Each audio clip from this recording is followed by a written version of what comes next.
Bismillah ar-Rahman ar-Rahim.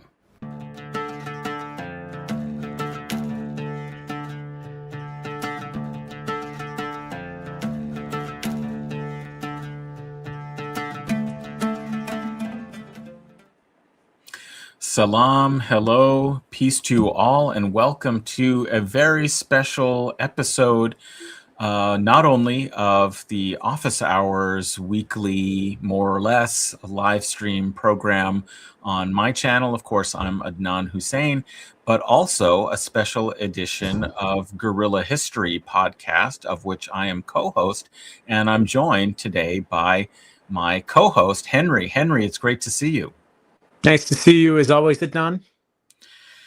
Yes, well, we have a really wonderful opportunity here for a discussion like we do on Guerrilla History regularly, is discussing a major book with an author. And I can't think of a more appropriate and relevant work than this new book that has come out, The Exterminating Empire, whose author is with us today, Chris de Ploeg, from the Netherlands, and he is an investigative journalist, a grassroots organizer, author of a forthcoming, a first volume is out, but in Dutch, but a three-part or three-volume work called The Great Colonial War that surveys the last 500 years through a particular frame of imperialism and colonialism, all of which are themes of the Exterminating Empire as well. And he has organized locally with many groups and movements on housing, the pro-Palestine solidarity movement, socialist groups, and also a new party, the party De Vonk, which I understand is a reference in Dutch to what means the spark, a reference to Iskra. So Chris, welcome. It's so wonderful to have you on. Thank you for making time to talk about this book, and which I understand this is your first interview about the book. So we're honored to have this opportunity. Thank you for joining. Thank you for having me, and I think it's appropriate to have it on this podcast because I've been following your work for a while. So it's nice actually that now I finally have published something in English, so I can talk to you about it. So happy to be here. That's great. Well, we look forward to translations of like your other work, the book into English, which I understand is underway. So we can look forward to that. And listeners, I've put the link for where you can buy this book, which is published by Monthly Review Press. You can order it, and it should be available very soon to you. But I thought I would just maybe start with a kind of basic general question about, you know, how you came to write this book. You tell us a little bit in your introductory remarks or preface that you were working on the Great Colonial War, but then you decided to also write this book. So tell us a little bit about, you know, how you came to write this, why you decided you needed to write this and put aside for the moment your ongoing larger project and what you wanted to accomplish with it. That's a great question.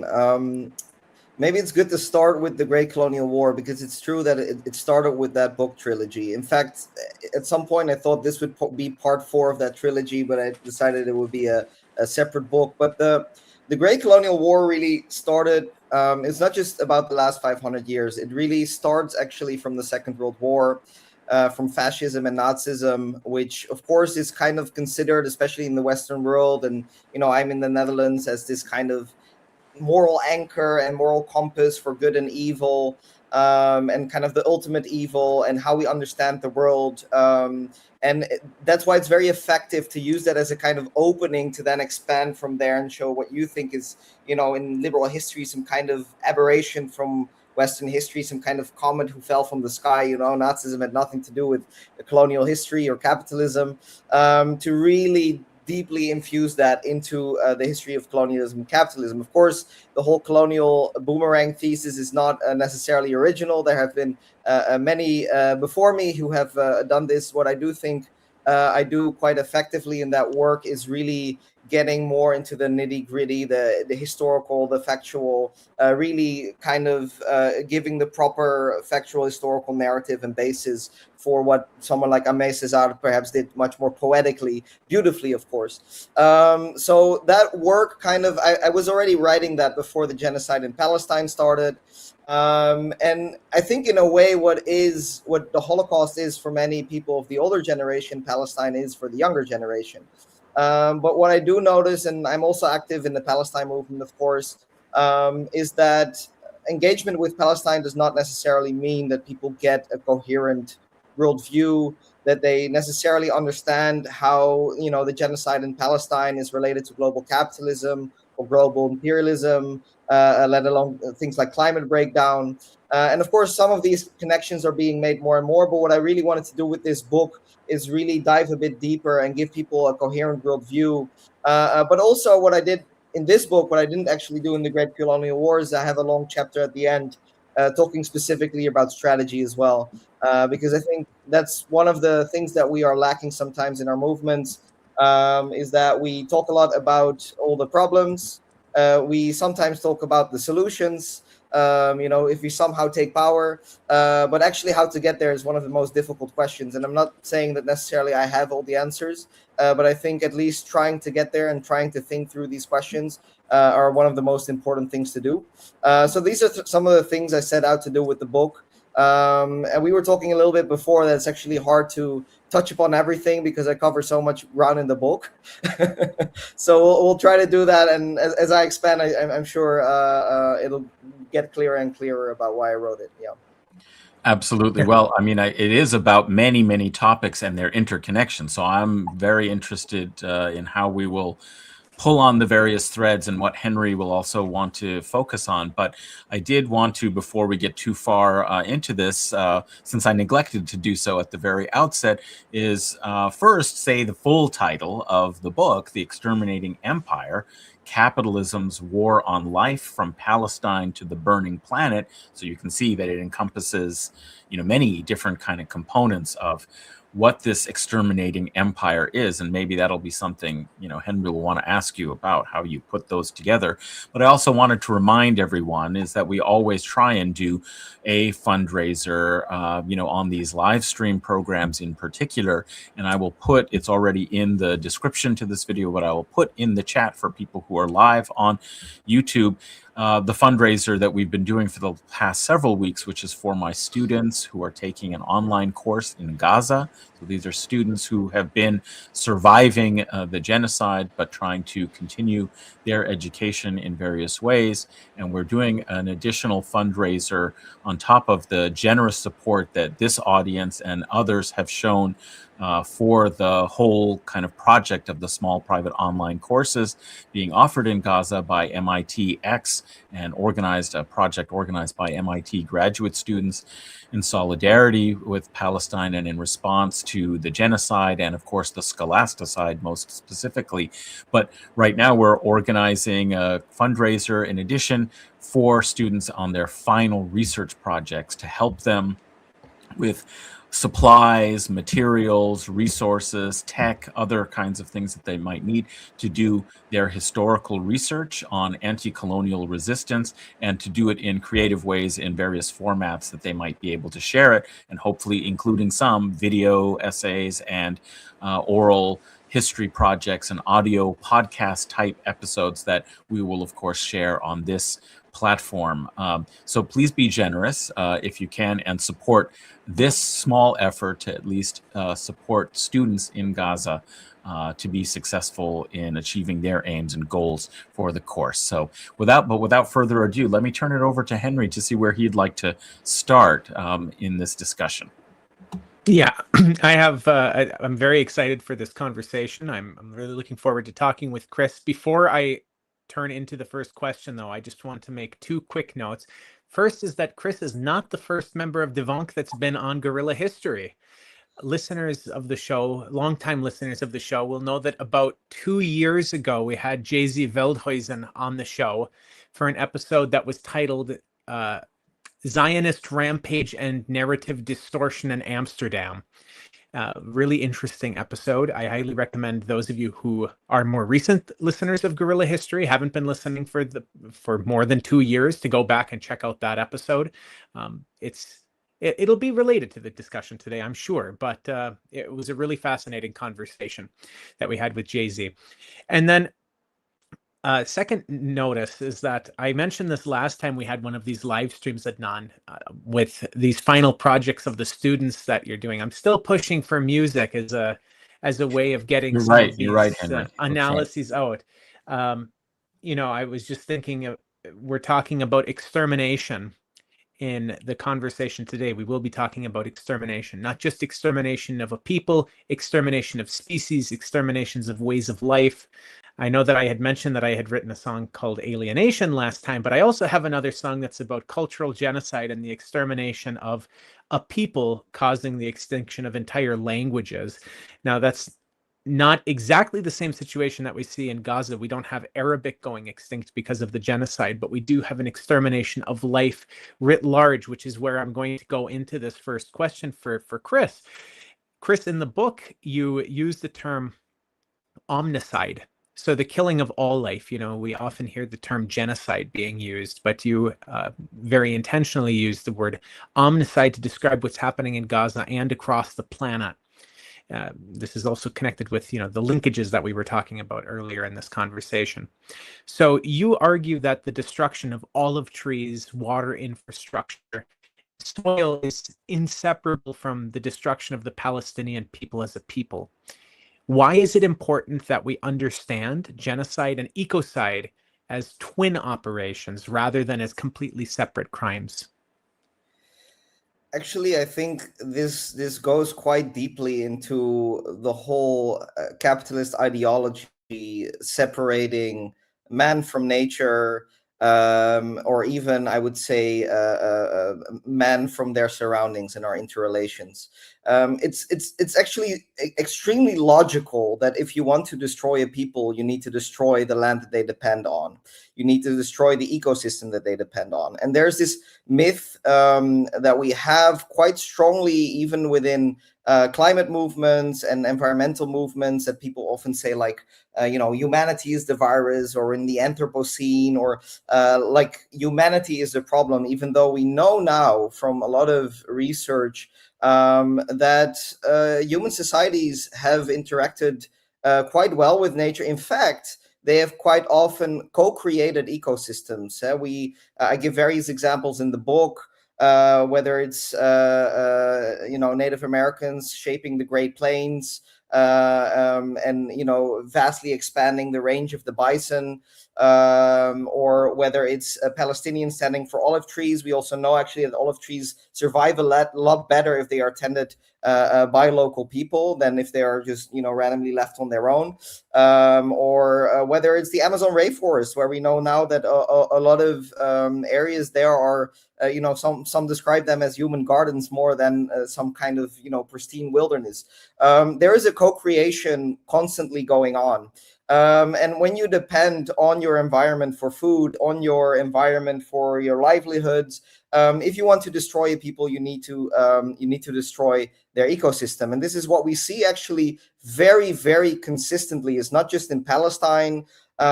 We see this all around the world. In fact, we see that with the great genocides of colonialism, whether it was in the United States, in Australia, or many other places, the creation of what some call so-called neo-Europes, where people try to kind of recreate Europe in a sense in these environments. They import their own invasive species, it's actually a biological term, which is very appropriately named invasive species. So they kind of, it's not just people who are physically killed. It is also their environments that are killed. It is also their way of relating to each other, their cultures, their economies. All these things are highly interrelated, and you need to destroy them all to actually commit genocide. And we see, some call this a scorched earth campaign, but there's actually quite some scholarship that you see kind of scorched earth campaigns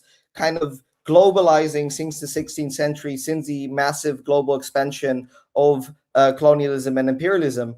So I think, yeah, omnicide is a good term. This killing of everything, to understand more deeply what's at stake here. Yeah. Yeah, I think that's very important to characterize this as you do, about a war on life itself. And it reminds me a lot of, we had a very good discussion.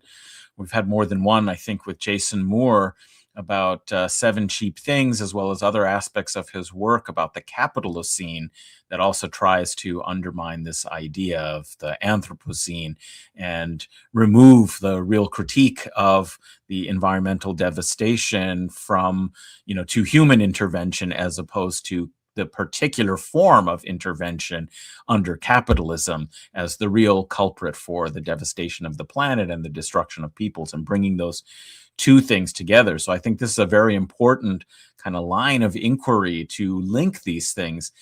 And I think you make the point, at the very outset of the book, that these strands have not often been integrated well in our politics, that in fact, actually, you even noted at the very outset in the introductory chapter that, you see occasions where, pro-Palestine and anti-genocide protesters or slogans were made unwelcome at climate mobilizations and marches, as like hijacking, of the climate, movement, which is allowable, legitimate, important, and universal, as opposed to, decrying the slaughter of a particular people that might have its own, complications and so on, to be able to maintain some difference and distinction between these things. And why is it so important in your understanding? And how do you go about showing the links between these things, over the course of history, and what implications that has for our politics and movements today? Yeah, this is a great question, and there are actually so many layers to answer that are treated in the book, and I will probably forget a few because there are so many strings to attach to each other here. I first want to mention that this is still very relevant. I think I give an example in the book about a climate march soon after the genocide started, but it's still happening. I'm right now organizing for a national anti-war march, and Greenpeace just declined because they basically said, like, oh, you're bringing in Palestine and militarization, war for the climate is too, there's too much going on here. It's not related, or not related enough. We need to focus. So this is still very much going on, this kind of siloing of issues. And of course, the most obvious way is what we already discussed. It's the intense ecocide that accompanies the genocide in Palestine. Then we're not even talking about also the massive CO2 emissions that accompany them, the war machinery itself. But on a more deeper level, I think, and this comes, I think, to a more kind of systemic threat in the book, I talk about a kind of dialectic between slavery and genocide throughout the book. And what you kind of see is that what capitalism does and imperialism does, and those are fundamentally intertwined, is that it fundamentally exterminates both resistance movements and both movements that operate outside of its system. And its system is either outright slavery, as we knew from Haiti and chattel slavery, and still in some places we experience today. But of course, also, even when the so-called wage or free wage labor came up, this is what Marx called, the veiled slavery, and what people refer to as wage slavery. And why? It's because people were systemically robbed of the commons, of their lands, of their way to basically feed themselves, nourish themselves, so that basically hunger would spur them on, force them to work in conditions that they normally would never accept. And this was, articulated very explicitly and openly back in those days when this was coming up in the 18th, 19th century. And this is what some scholars would call a structural genocide. And then maybe to make it more concrete in how these things relate, there was a very interesting petition leveled at the UN, at the United Nations, in 1951 by a communist, African-American communist named Patterson. And basically, it was called We Charge Genocide, very well-argued document, 240 pages. And he basically charges genocide against the United States, against African Americans.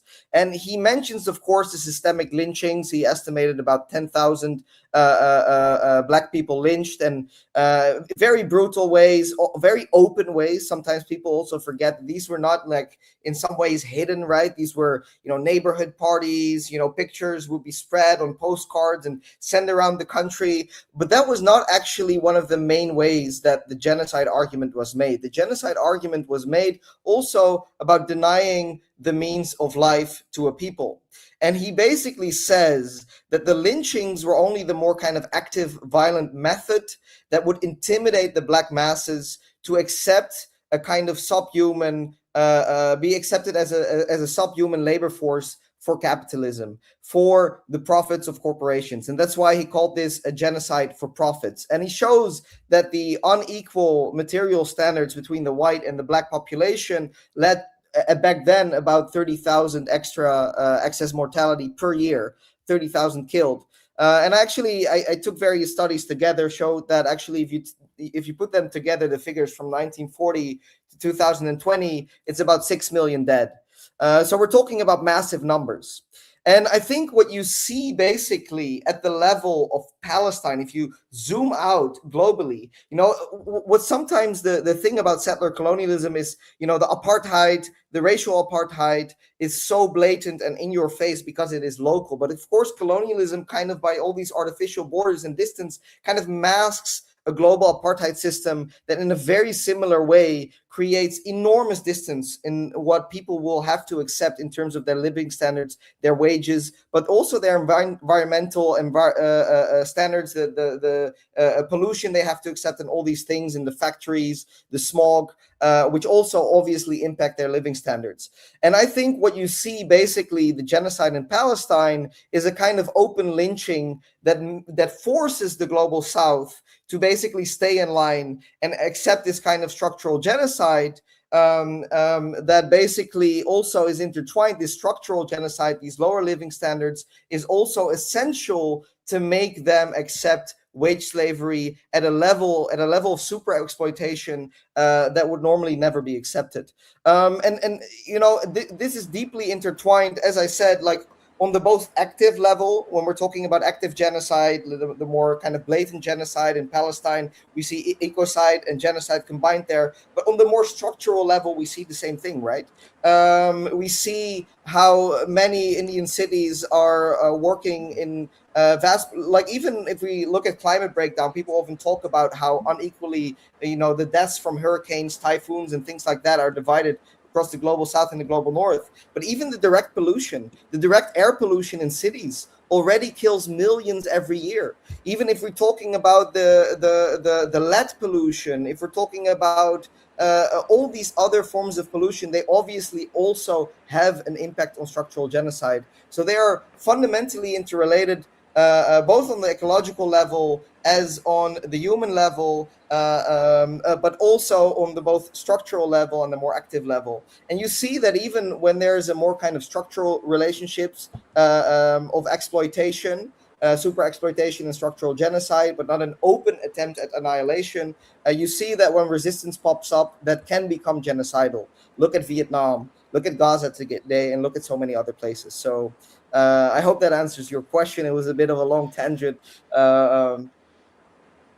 Well, your tangent, Chris, actually went right over two questions that I was planning on asking, and you answered them so brilliantly that like you covered most of what I was planning on asking. But I will add a couple of points in, and then I do have small follow-up questions on each of the 2 points that you were making.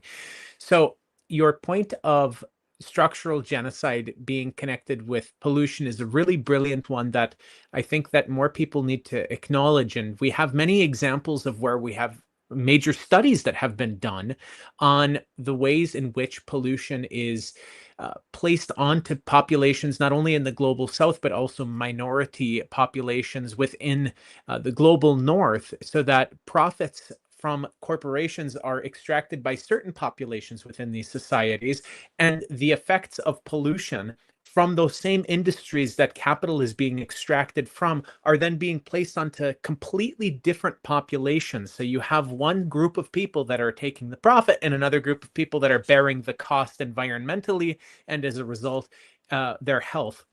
There was a major study that came out, and I'm going to get the year wrong, but I want to say that it was around 2014 or 2015. It came out from, as memory serves, University of Chicago, but again, this is like 12 years ago, so I might have the wrong university here, but I think it was University of Chicago that was looking at industries within the United States in particular. And they were looking at which neighborhoods were profiting most from specific industries and which neighborhoods the pollution was most prevalent in. And what they found is that the neighborhoods that were taking all of the profit were almost exclusively white. And they found that the populations that were exposed to the pollution from those same industries, the same production processes that were generating the capital for the white neighborhoods, were being borne almost entirely by majority Black and Latino neighborhoods. So one industry creating profit for one group and creating structural damage to the other group in terms of health outcomes. I also just want to make a brief mention. You mentioned environmental pollution. My best friend, Salvatore Engel Di Mauro, is a soil scientist, and he also looks at the ways in which soil pollution is in many ways unequal. And what I mean by that is that the pollution is, of course, put out by certain groups of people, but that is not the same groups of people that are bearing the costs of that pollution. It's often minoritized populations, even within the global north, that are suffering from those, but also in particular in the global south. So that's just a little bit that I wanted to add in terms of specific points of what you said there, Chris. But to add in these follow-up questions to, again, what you had brilliantly answered and actually really covered very well what I was planning on asking you about. You had mentioned this twin logic of genocide and slavery, and the ways in which slavery and wage slavery during the Industrial Revolution, at their core, really demonstrate that there is violence at the heart of capitalism as a system. It's not an aberration for violence to be present in the system. It's the core operating principle of the system. So the first question I have for you, Chris, is can you talk a little bit more about why it is that violence has to be necessary in order for this system to operate in the way that it's intended to operate? And then the second question, you talked about we charged genocide and we were talking about structural genocide. I'm wondering if you can also talk a bit about how understanding that there are very direct, intentional, explicit forms of genocide, and there's also these long-lasting, less easy to see, but no less catastrophic structural genocidal ways in which this is carried out. I'm wondering if you can talk about how the distinction between the structural genocide forms as well as the direct genocide forms is important for anti-imperialist organizing, or does that distinction matter for organizing? These are great questions. Can you just repeat the first one real short as a summary? Yeah, sorry, I tend to talk too much. The first, yeah, that's fine. The first one was about why it is that violence has to be at the core of capitalism. Yeah. Well, in its most simplest form that I can answer would be to say that, you know, corporations are by law, operating as a system to maximize profits. And they need to be kind of the most ruthless psychopathic entities by law to achieve that. The only aim is to increase profits. And how do you increase profits? You either push down costs or you increase your market share. And both of these, if you think them through a little bit, accompany a lot of violence. Because if you push down costs, what are those costs?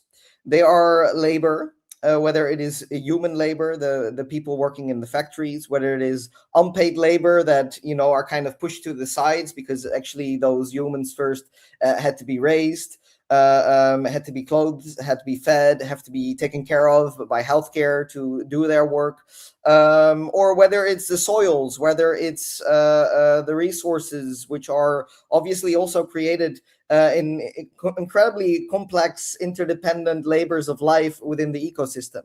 And you want to push down those costs as much as possible, which means you're cheapening life. And obviously, people will not want to accept this. So they will want to resist. And that is why you need violence to keep them down. And in fact, that's exactly one of the points I mentioned before, why we see this twin birth of both kind of the robbery of the commons, basically the means of subsistence for people, and at the same time the rise of capitalism and the wage system, because normally people would not accept this, and they would make this very explicit. I should make this maybe a bit more dramatic or bring in the numbers, because I think not everybody always realizes how terrible actually the rise of capitalism and imperialism have been for living standards across the globe. And I'm leaning on this from on an excellent study that was done by Jason Hickel, who of course also wrote the foreword to the book, along with I believe it was Dylan Sullivan, and they show that on a material level, whether we're looking at wages, looking at height, looking at all kinds of ways to really measure or the rise of famines, you basically see a complete collapse of living standards basically everywhere when a region or a continent is basically integrated within the capitalist system. Even within Europe, we saw a massive rise of famines, and we also see a massive rise in violence. Sometimes we have this strange idea that there was this and obviously you don't think this, but the dominant story is kind of that we have, these liberal revolutions, whether it was like the Dutch against the Spanish, and then the Glorious Revolution in Britain, and then the American Independence Revolution. And, they bring in parliaments, and of course it was limited because, not everybody could vote, but slowly but surely it got better from there. But if you actually look in a bit more detail, it's not just that not everybody had the right to vote. It is in fact that the people who were excluded from that right, which was the vast majority of the people, because the working class, women, colonized people, all of them couldn't. In fact, their repression increased vastly. We see a massive expansion of genocide. We see a massive expansion of slavery, a massive expansion of colonialism, and a massive expansion of repression even against the domestic working classes in each of these countries after those so-called liberal revolutions. Domenico Losurdo wrote a great book, Liberalism, a Counter History, on this. And I thought one of the very telling facts that he mentions is that actually after the Glorious Revolution, the so-called Glorious Revolution, I must say, you saw also a massive expansion of the death penalty. And almost all these death penalties were for crimes against poverty. Attempted murder was considered a minor offense. While if you would steal a handkerchief, you could be hanged, for a boy as little as 11 years old. And that tells you something about what those liberal revolutions were really about. When they're talking about rights, they are talking about the rights of property. And more specifically, and this is also what I emphasize, they are not even talking about property, they are talking about private property. Because, they were robbing en masse. They were robbing the commons, they were robbing entire countries, but though they were basically saying those do not matter because those are communal labors. And sometimes they wouldn't even recognize communal labor as relevant at all. They would just call those idle lands. But even, some liberal philosophers who would recognize it would basically say, the divine law does not recognize this as relevant. Only private property matters. So you see a kind of very direct relationship between both the ideology, the use of violence, and the explosion under capitalism. If we get, there's this resistance part on the one hand. There are also some some dynamics that I think Ali Qadri also mentions very well is also this tendency of overproduction that capitalism has. Very simply, if you keep pushing down wages, who's gonna buy your products? So at some point, it becomes quite difficult to keep increasing your profits. And then it becomes actually war itself becomes a very effective means of solving this problem, because you are basically burning down massive, one Tomahawk missile. I forgot the exact number, but I know it costs more than $1 million. You can burn that through very easily, very quickly. It does not have to be bought by the general population. In fact, the cost is borne by them. The profits are private. And at the same time, it's also a means of basically solving the resistance of people against the system. And this comes kind of back to your question of why it is relevant to make this distinction between active genocide and structural genocide. I think it is very important to see the connections. And I think at the same time, it is absolutely vital to be in complete and total solidarity with those people who are facing active genocide. Because, one of the things that a lot of colonialists would talk about, they would often compare colonized peoples as a kind of volcano, as a kind of, it can burst any moment. They know this repression cannot last. They know no people will ever submit indefinitely to this kind of repression. So they know the volcano might burst at some point. But when it bursts, it is a challenge to this entire omnicidal world system. Whether it was the revolution in Haiti, whether it was the revolution in Russia, whether it was the revolution in China, whether it was the revolution in whether it is the anti-colonial resistance in Palestine today, those are fighting in essence for the overturn of this structural genocide and structural ecocide. They become kind of a focal point, a kind of acupuncture point where a lot of these things come together. Because we also see, if we look at the nitty gritty of how Israel is tied, as a counter-revolutionary force globally, backing military dictatorships, backing, reactionary campaigns, disinformation campaigns. We see it now happening in Latin America, for example. They become a kind of tip of the spear of a global system, and those active modes of violences, in a sense, there's this saying, first they came for the communists, and then they came for us. We could also say first they came for the Herero and the Nama, would maybe be more accurate, but that's a topic for another time. But what we see is basically that when those kind of resistances succeed, it gives a lot more breathing space for the rest. Like, for example, the victory of the Soviet Union. And we can, of course, have all the nuanced discussions about what went wrong and what didn't go wrong. But structurally, we see, and I, especially actually in the Great Colonial War, I go into much more detail on a lot of the data about this. But you see basically everywhere where socialists take, or almost everywhere where socialists take power, we see a massive improvement in the long term. Of course, there are, the tragic episodes that we all know about in the Great Soviet Famine, but in the long term, we see a massive improvement of living standards, life expectancy, doctors per capita, massive expansion, and them doing better than any capitalist counterpart with a similar level of GDP. But it's not just them that improve. In fact, they give breathing space to the rest of the world, because suddenly the Soviet Union can give weapons to the anti-apartheid movements. Cuba starts to actually join them and put their own lives on the line to liberate Southern Africa. And suddenly also you get more breathing space for what they called the so-called nationalists. Although even what we call nationalists, we're also socialists. If we look at someone like Sukarno, he said, my ideology is a combination of nationalism, Islam, and communism.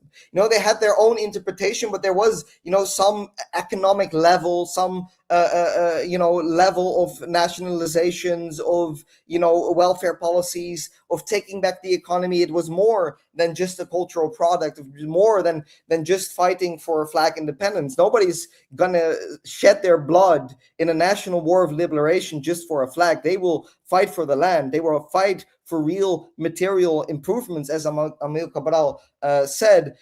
So you see that when those liberation movements succeed, it gives breathing space also for the rest of the world. And this is also, I think, and even within the imperial core, I think the whole concept of social democracy in large parts was a kind of compromise of capital, what they call the golden age of capitalism, with stable wages and stable social welfare. And after the World War II, that was also because of the threat of the Soviet Union and the threat of communist movements. We see this in a lot of internal documents, that they were motivated in strong part by that. And that also once, socialism fell, it's no coincidence that then we saw the complete domination of neoliberalism and of structural genocide.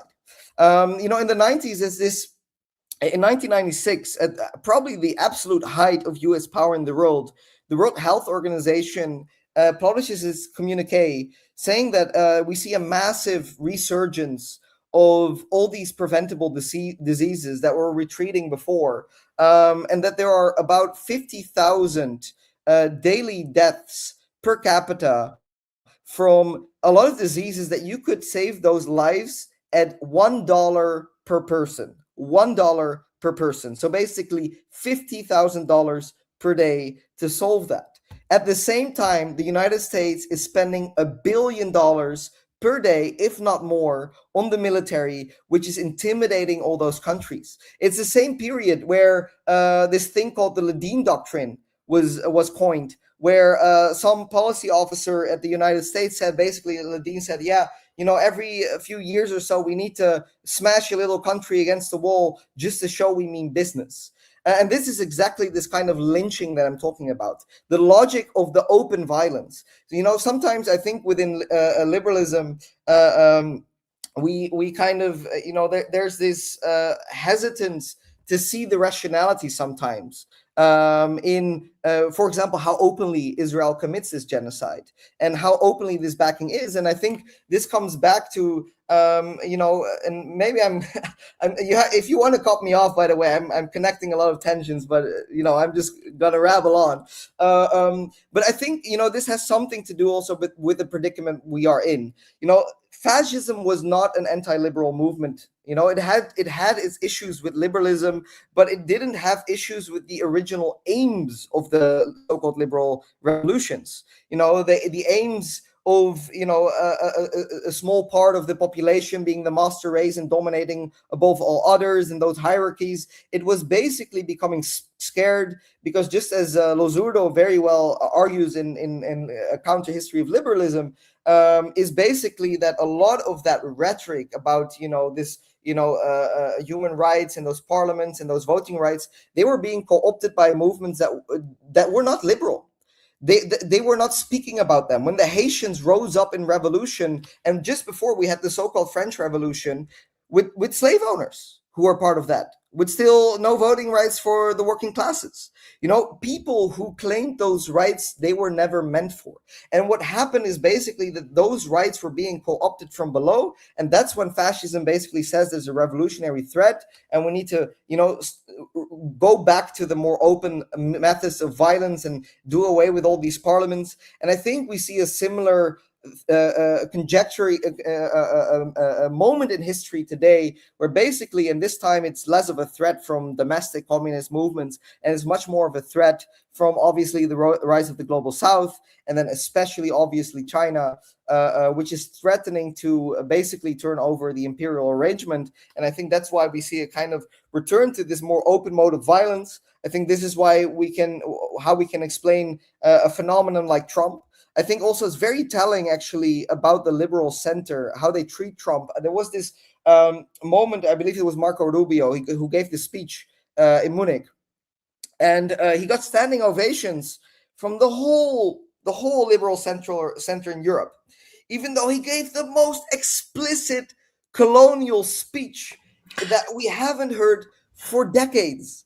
But they were happy because he said, we are in this together. They are not Yes. worried about Trump, committing open violence against Iran, backing the genocide in Palestine, which Joe Biden did just as much. They are worried about tensions within the imperial bloc, and as long as they are together on the violence against the global south, they are okay. And this is how we see this dialectic between liberalism. In a broader sense, they are really part of the same capitalist movement. Absolutely. I'm so glad you brought up, because I had in my notes, so I need to ask you about what you think the function and role of Marco Rubio's Munich Security Conference speech was, because it is sort of your book in a way is a riposte from like the internationalist socialist left to this idea that the last 500 years of colonization was coterminous with the rise of the West and Western Christian civilization, which they were endorsing and praising and saying needs to be re-energized. But why would they say that in this way at this time if it weren't that this is itself a kind of fantasy appeal to a false past that your book, and I think the 3-part series that you're doing on the Great Colonial War, is going to, help us document and understand the incredible costs on the world, the immiseration of the world. But it's about this kind of intra-imperialist solidarity, which we've seen is always what has happened with these international institutions, the sponsoring of international law, these bodies like the UN and so on, is a technique and a tactic for trying to deal with intra-imperialist or inter-imperial, but from the West, conflict and manage them in an appropriate way to maintain Western hegemony, which, as you're pointing out, is now really collapsing and facing the biggest threat since the rise of the communist bloc, to challenge capitalism. And so it's having to kind of resort to these more militant, direct appeals to authorizing violence, colonial violence in particular. So this is one of the things it seems to me the book is so good at doing, is using the moment that, as you rightly say, it's the Holocaust for our times. It's the clarifying kind of event through which you can see and understand global politics at the local and the global level. And the book uses it so well to piece together these connections between capitalism, ecocide, genocide, i.e. omnicide, as you're saying. But one component that I wanted to ask you about, which I was delighted to see in the book, is getting back to this way in which liberalism, political ideology, culture are also necessary to really understand in this context in order to really liberate ourselves from the devastating and very comprehensive conditions of capitalism that rationalizes and normalizes all kinds of things that to the detriment of ourselves and others. And so you have a really interesting chapter, well, 2 chapters that we could talk about, but I'll just ask you first about the earlier one, which is chapter 4 in this book, called Structural Cultural Genocide, the Hell of Inner Life Under Capitalism. And this really appeals to me, this analysis, because it really integrates some of the things we've been talking about with Gabriel Rockhill, about, kind of construction of the imperial theory industry and forms of culture that are actually servicing a compatible left distraction from the real issues. And the other component that somebody like Lara Shihai, whose recent book, From the Clinic to the Streets, and her podcast, Psychic Militancy, we've talked with her about, and my friend Benji Schoendorf in Resistance is Fertile, about the psychological sort of war front, that has to be waged. So, I'm interested in if you could tell us how this question of the inner life under capitalism is central and necessary for us to really see how it operates. What is the inner life, the hell of inner life under capitalism?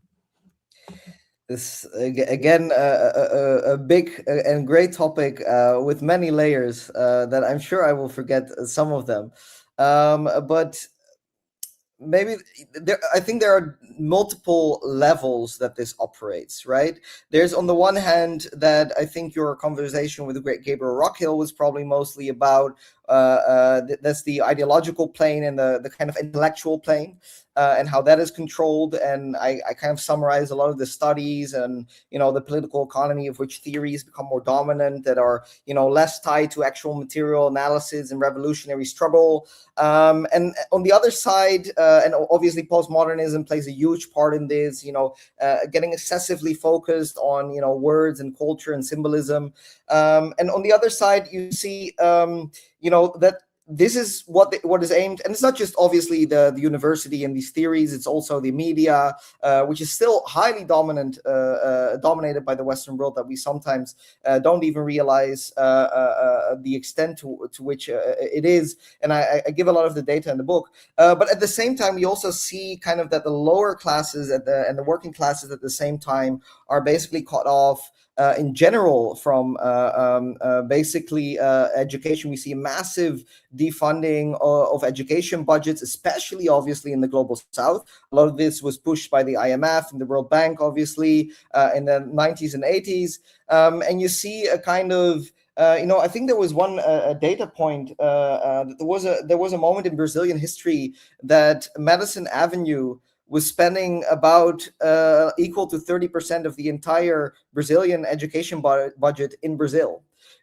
People are being massively indoctrinated by capitalism in ways that we don't even realize. And capitalism is destroying, and this is the other thing, it is destroying, on the one hand, our relationship to the environment, right? We are being pushed ever more into cities, which itself are being ever more cut off from the countryside. There's no good transport from one to the other. In fact, even the countryside has become a massive field of poverty. You see more and more people having to leave because they cannot survive. So there's that element. There's the obvious element of alienation from your own labor, right? It's not that you are working in a communal economy, that actually why you are doing what you're doing, and you see the direct fruits of your labor going to your neighbors, to your family, to your you are being basically dominated by a kind of a boss somewhere. Probably it's not even your own direct boss, it's some subsidiary, and you're working indirectly through a whole chain of hierarchies for somebody. And we know obviously by the whole kind of Taylorism, how everything is being made as mechanic and rote as possible, basically turning us into kind of machines. And we know from the education system that this had to be really, really kind of beaten into people. This was not something natural that people wanted to accept. There's the more direct violence we were talking about, the hangings, the poverty, the famines. But there's also, the educational level. There's a very interesting thing that in Suriname, for example, Dutch colony, there was a compulsory education they introduced there before they introduced it inside the Netherlands. And the reason is the abolishment of slavery. And they were scared that people would basically rebel or start joining the Maroons in the jungle, and that they would not be an obedient workforce anymore. So they had to basically indoctrinate them in hating themselves, hating their culture, hating their language. Obviously, Winti, the local or the African kind of spirituality, the indigenous spiritualities have to be repressed, which interestingly was a trigger, by the way, for the Haitian Revolution. It was triggered by a voodoo ceremony of Cécile Fataman. So, these things are interrelated. That doesn't mean, and this is a tricky thing sometimes I think when we talk about this, culture is important. Culture is important, and many revolutionaries have recognized so. But the key thing is it has to be tied with a material struggle for liberation. There's a very great essay by Amilcar Cabral on culture, actually, and he gives this anecdote. I don't know if it's actually a real anecdote or he's just making a point, but he says it is said that basically when Joseph Goebbels, the main propagandist of the Nazis, heard about culture, he brings out his revolver and now it's serious, showing that even the most pure forms of imperialism, for them culture was a very serious thing. And also, like the person who coined the term genocide, Raphael Lemkin, also treats culture actually as a very important facet of genocide. He defines genocide as a much broader phenomenon than just mass killings. It's about disintegrating the cultural structures, the communal structures, the economic structures, the language, the whole thing that binds a people together, all that together. The problem is, I think, what happens with liberalism and the kind of co-optation that sometimes happens is they take only the cultural aspect and they remove all the rest.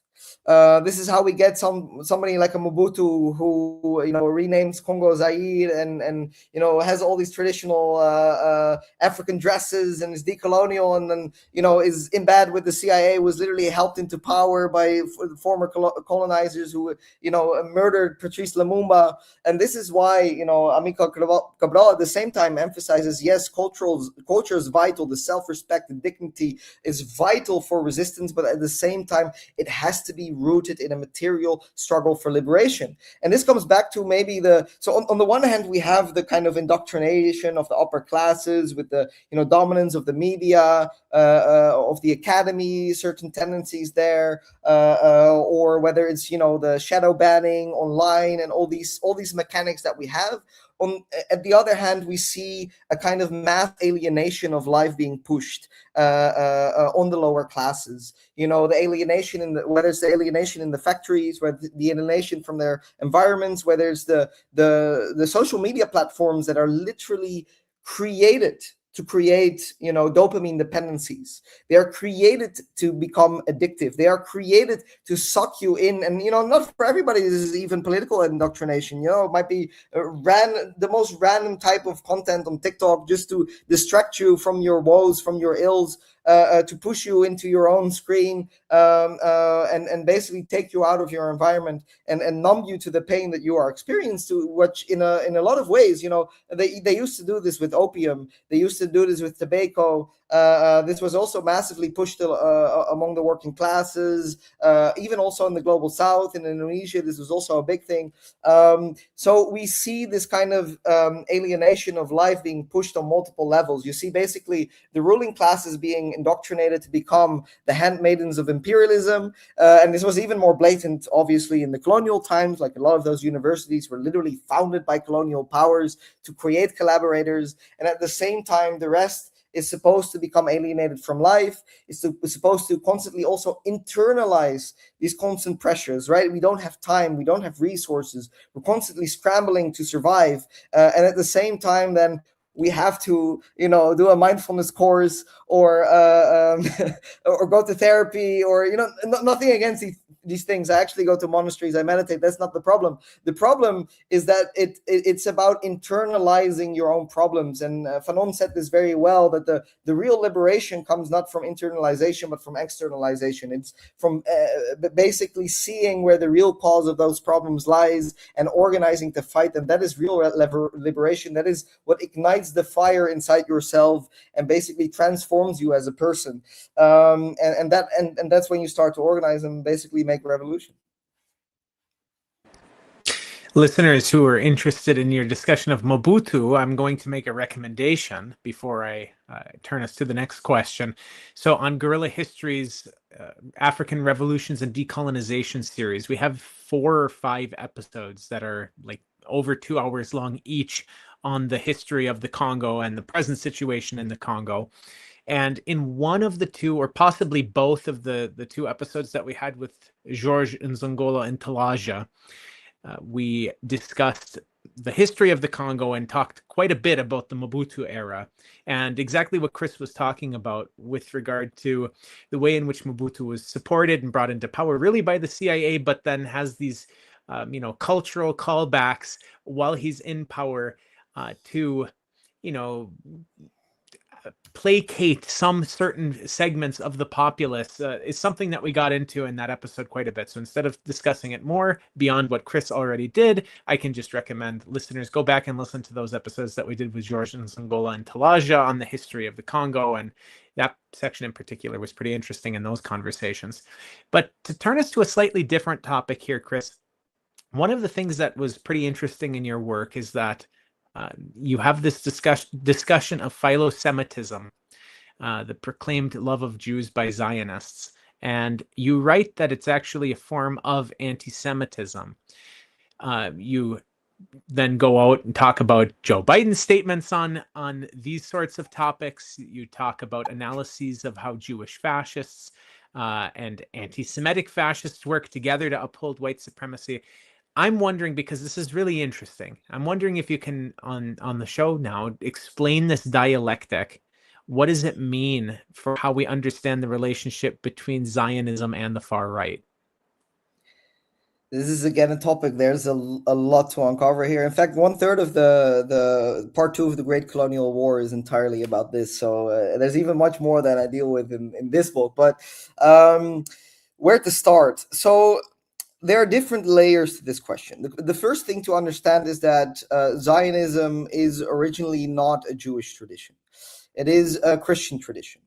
And it comes, in fact, at a moment in history that we see the massive expansion of the Crusades, of colonialism, which is accompanied by anti-Semitism. Of course, the original kind of racial anti-Semitism is literally about saying that Jews are a Semitic people, so they don't belong to Europe.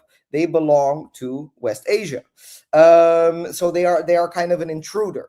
So they are, but before that, it was on a religious level. You know, they were also considered kind of part of West Asia. They were part of the internal enemy, part of the Muslim world in that sense. And we see also very interesting, actually, that just before Columbus set out to invade Abya Yala, or the Americas, we see the consolidation of and the fall of Al-Andalus in the Iberian Peninsula, and you see a kind of racialization of both Muslims and Jews there, as who become kind of a second-class citizenry. A lot of them are ethnically cleansed. Even if you converted yourself, your bloodline would still be followed for a long time, basically to check your loyalty and things like that. So you see already a kind of racialization that you can even escape with conversion. So at this exact time, you see basically Zionism appearing first as a religious doctrine, which is basically about basically the ethnic cleansing of Jews and pushing them back to Israel, where they supposedly came from. In later versions of it, which are very popular, of course, in the United States, in the evangelical tradition, it's a quite literal interpretation that the Christ will come back if all the Jews are deported to Palestine. I shouldn't even say Israel. And then basically they will given a choice. Christ will come back, and they will be given a choice to either convert or die. So this is a very clearly anti-Semitic tradition. I believe there was even a major pro-Israel rally at the early months of the genocide. A major evangelical Christian was also speaking alongside all these pro-Israel voices, and this is somebody who literally thought that Hitler came, as a mission from God to create Israel. So this is kind of this deeper relationship. So the interesting thing is that it starts more as a religious doctrine, and it gets a more secular form in the 19th century. And we see this in Britain, and interestingly, this is actually also very clearly tied to the destruction of the earth and fossil colonialism, in the sense that the first use of steam power as a method of warfare by the British was in Palestine, was in Akka, Palestine, in 1840, if I remember correct. And basically they completely leveled and destroyed the entire city, and it created this complete euphoria among the British ruling class of what kind of destruction they could wreak, and this complete enumeration also with fossil fuel because of it. And that also created a myth. The destruction and the genocide of that city was so complete that they created this myth of a land without the people for a people without the land, which of course wasn't true. It was more of a kind of self-fulfilling prophecy, which of course hasn't been fulfilled yet, but they are trying very hard to fulfill it. But again, these are Christians, although it takes a more secular form, in the sense that obviously what's happening in the 19th century, we see the rise of socialist movements, we see a massive poor working class Jewish underclass in the Russian Empire, many of them refugees, many of them fleeing. And we see a lot of racism against these people, which is why a lot of Jews are attracted to revolutionary movements and socialist movements, just as was the same, by the way, with Black people in the United States or Chinese migrants in the Netherlands. So you see this kind of racialization of communism because communism was anti-racist. It's a very logical fusion of these things. But sorry, I lost my tangent. Somebody just came out home in my house. But what was the original question again? The question was why it's the question is why it's important to understand the relationship between Zionism and the far right, and why philo-Semitism is a form of anti-Semitism. Right. I'm giving a long answer. I'm realizing now. I'm still. That's what we like on these shows. Yeah. No. So basically, what you see is Zionism becomes a means of getting rid of the Jews. It becomes a means of basically trying also to push Jews away from socialism and give them an alternative. And it becomes also a method of creating a new imperial beachhead within Western Asia. And we see this as probably even the most explicit aim that goes well into the 21st century. Joe Biden has said many times in the past that he considers Israel the most efficient $3 billion a year investment that the United States could make. If there weren't an Israel, we would have to create one, he often says. Well, you did create one, although, it was the UK, your former imperial patron. But so obviously there is a very clear, Israel is a kind of a forward military base of imperialism in a very important strategic region. It's obviously where a lot of the oil is created and passes through, but it's also obviously the Suez Canal is a major transport region for a lot of goods in the world. So for various reasons, it's very important for that to be there. And a settler colony is actually a much more reliable form of imperialism, a much more reliable forward military base in a sense than even countries like Saudi Arabia or Egypt or kind of these kind of neo-colonial puppet states, because it's much easier for revolutions to be triggered in neo-colonial puppet states than inside of a settler colony. Like the whole point of a settler colony is that we see in history they become some of the most aggressive forms of imperialism, because you also see that kind of class struggle kind of evaporates. Because you can kind of redistribute the land, you can kind of recreate a kind of solidarity based on whiteness against the indigenous population, and obviously in the case of the United States against the enslaved. And we see this whether it's the United States, whether it was Australia. Gerald Horne has done a lot of great work on this, especially in terms of the United States, where you see that in Europe, people are constantly fighting each other, whether it's along class lines, along religious lines. But within the United States, they can kind of find this new solidarity based on whiteness. And because the class tensions are kind of diffused there, they've also become much more effective imperialists outside of their own borders. Like many of the methods of extermination they used against the indigenous peoples were later exported across the world. The United States has been one of the most aggressive forces in the history of mankind. It has been at war about 92% of its history. And we see obviously something similar with Israel. So I think there's also a very clear dynamic there. Then it comes to this philo-Semitism. And this is a very important thing, because we need to also realize that for a very long time, Jews and even the Holocaust were not actually like right now. Obviously, if you say anything remotely anti-Semitic, in fact, if you say something that's not at all anti-Semitic and it's just anti-Zionist, you will be immediately, vilified and publicly shamed in all the newspapers, canceled everywhere. But this was not the case at all before the Holocaust, during the Holocaust, and even for a long time after the Holocaust. And this has a lot to do with both the class position of a lot of Jews that have changed over the years. As I said, we were talking before World War II about a massive socialist movement, massive working class movements among Jews, and we saw kind of their incorporation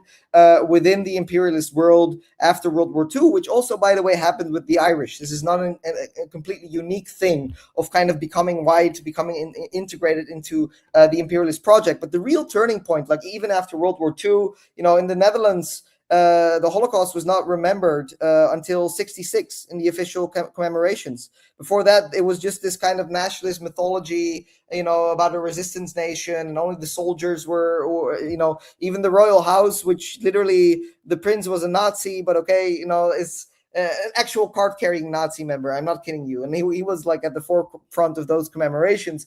So it was not a part of the memory that really changed, especially in the 60s and especially after 67. And people like Norman Finkelstein have shown this very well. It's basically the moment that Israel proves itself as a reliable, powerful, military, anti-imperialist, counter-revolutionary beachhead in Western Asia and becomes firmly and openly in the American camp, that we see suddenly this so-called Holocaust industry expanding.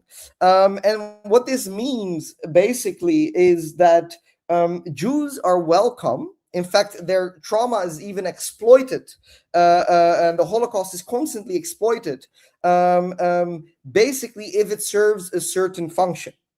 And what is interesting is that Joe Biden at some point also says, and this is the comment you were referring to probably in your question, he says at some point that Jews need Israel to be safe, and that the United States cannot guarantee your safety. And he was saying this as the president of the United States of America.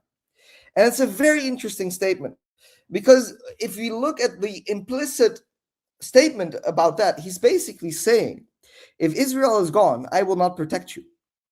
If Israel is gone and you will not serve your function as the most efficient $3 billion a year investment for American power abroad, I will throw you under the bus.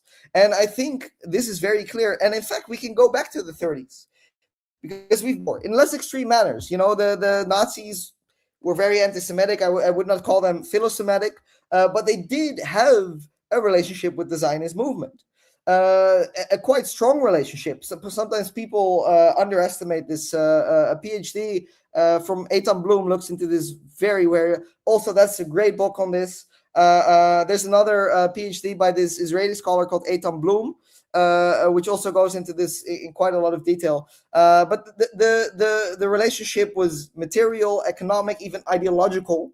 Some of the key founders of the Zionist movement had very deep ties also with Nazi racial thinkers. I can go deeply into this, but the key question here was that for a while, the Nazi movement was basically a movement of apartheid and ethnic cleansing, not yet outright genocide.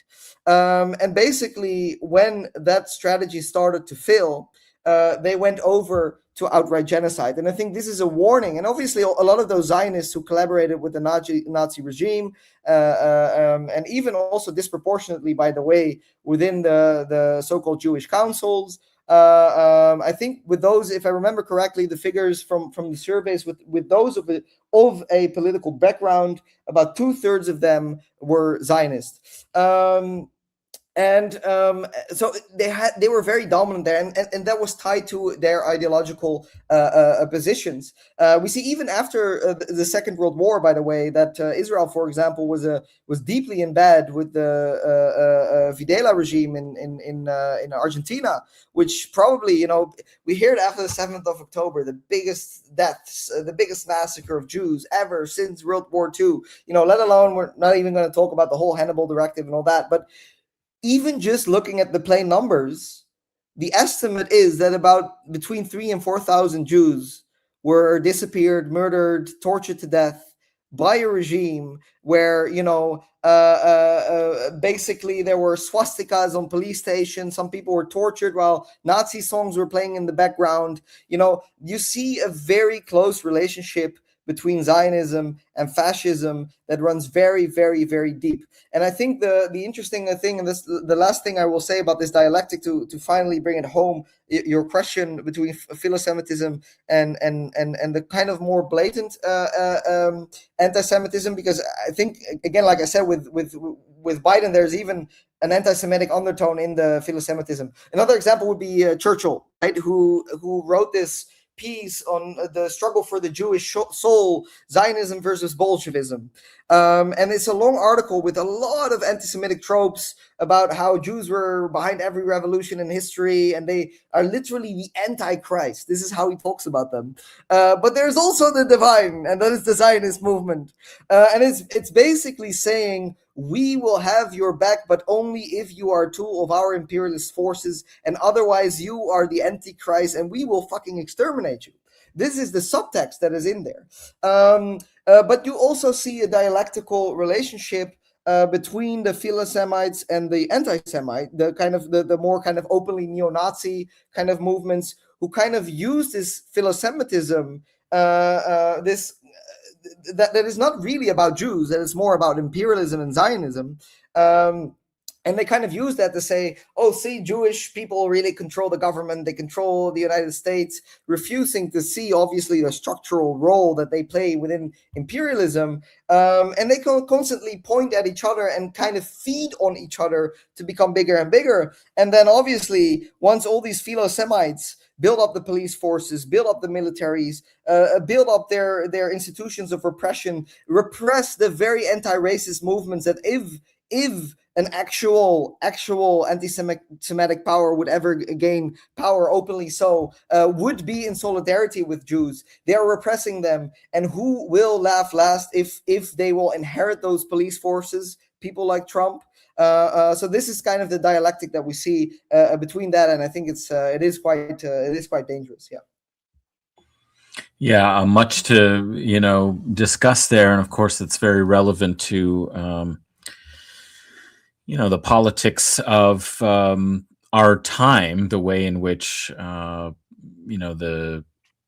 question of anti-Semitism has been used politically to support, of course, the Zionist entity. But also why, to help explain how and why it is that the far right seem to be very fully on board, right, with support of the Zionist entity. And of course, it has a lot to do with that deep history that you were talking about from the 19th century, but even, of course, earlier. But don't get me going on the Crusades, because then, we definitely will lose all of our time. But that is very much a part of, I think, the picture here in terms of the invention of Zionism coming from Christian colonialist and racial doctrine. So, but there's so much else to discuss in the book. I mean, there's several other chapters that I wanted to touch on, but as we're getting close to when we usually like to do about 90 minutes, like a football match, and we can go a little bit further, but I don't want to abuse your generous time, Chris, for being with us. And of course, it's a book that people should read. So even if we don't cover absolutely every component in our discussion today about the wonderful analysis you're bringing, I want to encourage people to pre-order this book. It's going to be published at the end of the month, and it will repay your reading of it. So I want to encourage that. But one of the things, so maybe we'll have to be abbreviated in terms of discussing the greening of colonial capitalism and maybe all the aspects of the planetary revolution and counter-revolution. But if you want to incorporate what you think are the kind of key points in there, that would be helpful. But I wanted to turn us toward your final chapter, because I think this is very important, that your book doesn't just try to analyze the problem in a deep historical and conceptual way, which I think is very powerful and effective, and brings strands of analysis together that are often separated into a much more comprehensive and synthetic picture, which is politically valuable. That is a prelude to advancing, for you and for your audience, a genuine discussion about what we can and must do to save the planet, to save ourselves, to resist on behalf of life. And so I wanted to open up the provocatively and, reference to Lenin, what is to be done. What is your kind of approach here to thinking through and encouraging a politics, a resistant politics that could be more effective?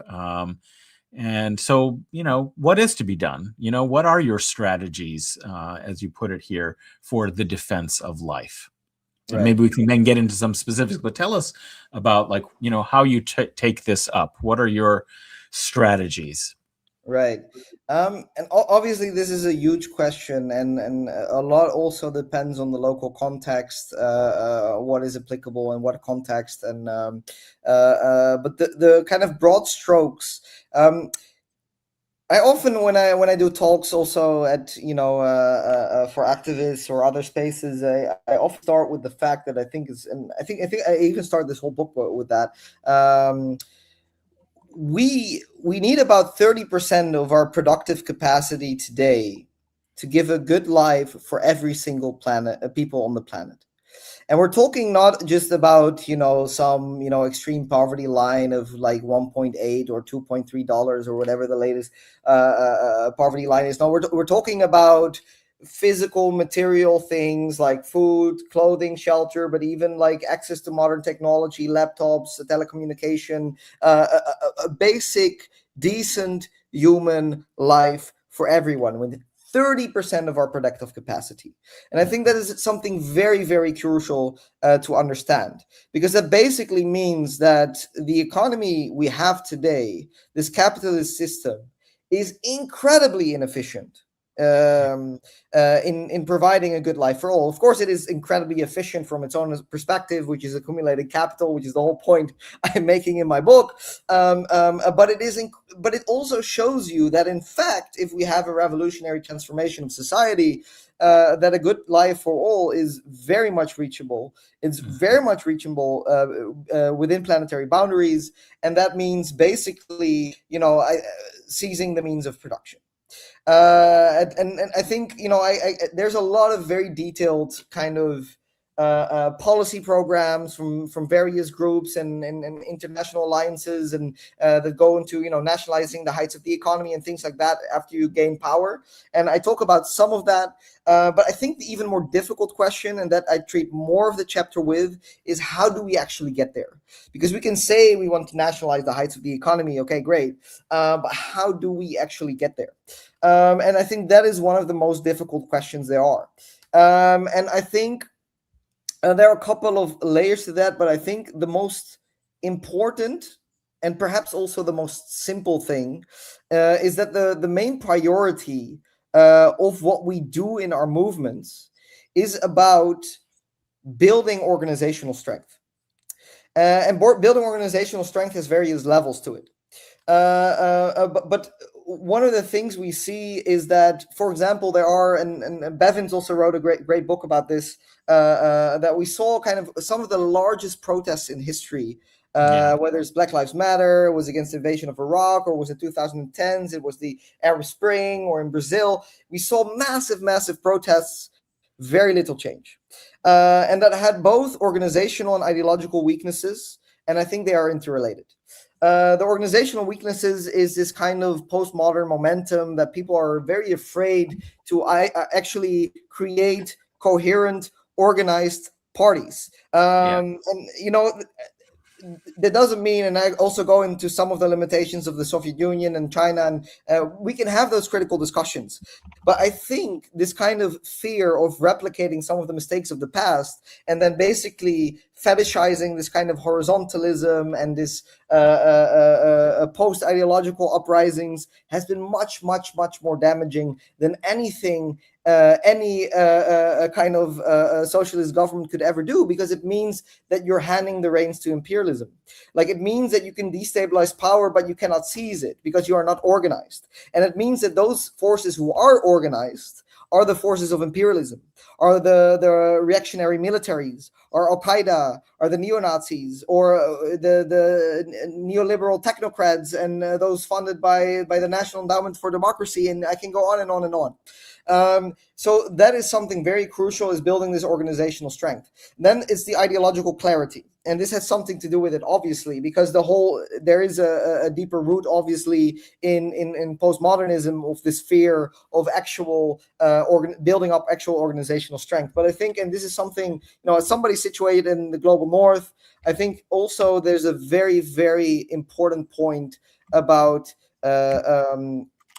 recognizing imperialism as a vital part of our struggle. And I go, and there are several reasons for that. One of them, the most obvious, is actually, if we look at some of the inequalities that we are talking about, they are so much more extreme when we look at them internationally than if we're actually talking about a globally divided working class. The harshest division is geographical, whether it's about wages, living standards, life expectancy, or just open oppression and violence that people have to deal with. That is one element. The other element is that for that very reason, we see that more organized and revolutionary strength is being built in the global south. Almost every major successful revolution that we have seen in history has been in the global south. Though they don't have the space very often to, navel gaze in some kind of, fancy postmodern theory about discourse. They have to be thinking through very concrete and strategic and organizational questions, and that's why we have to learn from them. So we have to kind of reorient this learning process from the global north to the global south and take that the other way around. This is another element. The other element is, and this is maybe the harsher part of the answer, is that there is, and I do believe this is true, and I tend not always to say this too loudly, because obviously I don't want to insult people, and I don't mean it that way, but I do think there is such a thing as a labor aristocracy. I think we can see on a very clear material level, it has been shown.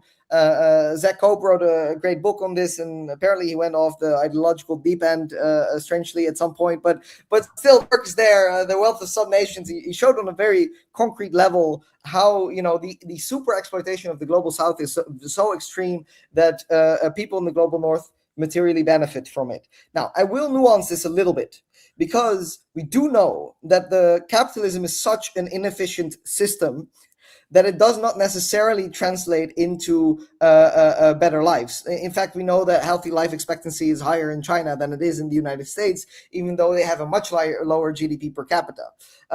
So there is some nuance to this, but the key point, I think, is we see that basically for their lives to really become better, it would not be enough to have some shuffling around the corner. You need some real revolutionary transformation, and something like that only comes on the table when people are struggling to survive. And I think those kind of questions are much more prevalent in the global south. That means that in the global north, we need to be not thinking necessarily about immediately getting this many seats. So I'm very actually pro or building revolutionary parties, because I think they build much more coherence. We see a lot of climate action group here, Palestine action group there. I'm guilty of this myself as well. I'm not, and you see a lot of those movements. There are a few activists who run the show, then they get burned out, and a party is just a very good vehicle of kind of synthesizing a lot of different things together, about how you combine tactics with strategy, how you choose particular things in particular moments, how you build movement infrastructure and institutional memory within your organization, how you connect different topics together. All of those are very vital, and you build them in a revolutionary party. But that does mean that if you, for example, participate in elections, that they have to be a means and not a goal, especially in this phase of imperialism, where we still see this kind of redistribution of imperial super profits within the global north. It means that you have to be building the institutional infrastructure for your movements for those moments that famously Lenin said, although it was more of a paraphrasing, but that there are decades where weeks happen and weeks where decades happen. And I think we are still in those decades where weeks happen, in terms of the global north, at least. But we need to be prepared for those weeks, because obviously if you are not well organized, if you don't have a well and the organization is not just about the organizational structure, it's also about the ideological coherence of your movement, right? Because a lot of those mass movements of the 2010s, often they were, against corruption or against repression or authoritarianism, and that's all valid, but they are very vague categories. They tell you very little, and they're very easily co-opted. So you need a much more coherent movement. You need much more ideological training, cadre building, and all those things coming together. That being said, I think the nuance is that obviously building up mass movements outside of the party with kind of dialectical relationships with those kind of parties are also very important. Like arguably the most successful communist party in history was the Communist Party of Indonesia, at least in terms of bringing in mass membership while not being actually in power. It's easier to build up a mass membership while you're in power. They were never in power, and still they had about 3 million members. But interestingly, they had about 20 million members of mass movements that were, bigger than the Communist Party, but interrelated with it. Because not everybody is a communist. Not everybody is not everybody can go as deeply into these ideological questions and strategic questions. So they had like women's movements, cultural movements, peasants movements, unions. But you need to find a way to make them interrelate and make them strengthen each other. Of course, this comes back to one of these other, but these are more detailed questions, I guess. But arming yourself for counter-revolution is very important, and that was one of the very big mistakes of the PKI, obviously, as they were completely crushed by the Indonesian military after the CIA-backed coup. We don't know exactly how many died. Some estimate 1 million. There were, in fact, some Indonesian generals who were bragging about 2 or 3 million. I don't know if they exaggerated or not, but we are talking about mass killings. Similar problems, obviously, with Allende. So those are also part of the questions. And then maybe to get back, I think this is also an important point. I think sometimes there's this frustrating, and at least in the Netherlands, I don't know how much that is in the US, but there's this kind of frustrating tension sometimes with Marxists and anarchists, and I'm definitely more in the Marxist camp. Don't get me wrong, but I think we need to be more precise in the exact discussions that we are having. The key is not like top down versus bottom up. The key is that you do need state power and basically facilitating the very bottom-up structures and communal structures and direct democratic structures to even for them to be able to flourish in a serious, systematic way that actually has some leeway to really transform society and doesn't become, another one of these minor communes somewhere that don't really interact with mass movements. And we see this, obviously, there are examples I give of Thomas Sankara, that this is very effectively, obviously, in Venezuela for a long, and we can, I won't get into the whole discussion about Venezuela now because that's a long discussion, but even there, you saw that there was a mass growth of communes, but there was a mass growth of communes because often also this was directly facilitated by the central state, even though there was obviously a lot of tensions within parts of the Chavista government, especially on a local level. But you see that kind of a mass communal movement like that can much more properly grow with a broader structure. Now, that being said, I do think that is an important point because I do think one of the biggest problems that we had with the Soviet Union, there are various big problems, but one of the problems is we know from a lot of surveys that there's a lot of Soviet nostalgia. A lot of people, we have millions of excess death rates after the fall of the Soviet Union. I think your audience knows this quite well. There's a lot of surveys that show that actually the fall of the Soviet Union was not something people actively desired. In fact, it was much more something that was done top down. But the interesting thing is, why was there no rebellion, right? Why was there no resistance? And I do think there was a tendency within the Soviet Union that at some point started working very top down, that kind of seeped the revolutionary energy away from the organized masses, that once basically the leadership, for various reasons that we can get into, decided to dissolve the Soviet Union, that there was no capacity to resist. And in fact, for a long time, the Soviet Union also had a very kind of, consumerist consumption of catching up with the West. And this is, and maybe I'll finish with this last point. And again, there's much more that we can go into, but this last point, which is actually also the ending of my book, this importance of internationalism, and what Che Guevara actually defines as love, or love as a gaining material and deeper force. And this internationalism, of course, Che Guevara was somebody who showed this in his own life. He did a whole revolution in Cuba, obviously not alone, but he played a big part. And he goes off to the jungle in the Congo and in Bolivia to just do it all over, where he obviously died as a martyr. But one of the very interesting things that he says about how love becomes a moving force and an actual material force is internationalism. And he says this is actually not just important for world revolution, and obviously it's also therefore important for Cuba because they need allies, they need other. That's all true, but it's even important for the internal dynamics of the Cuban Revolution itself.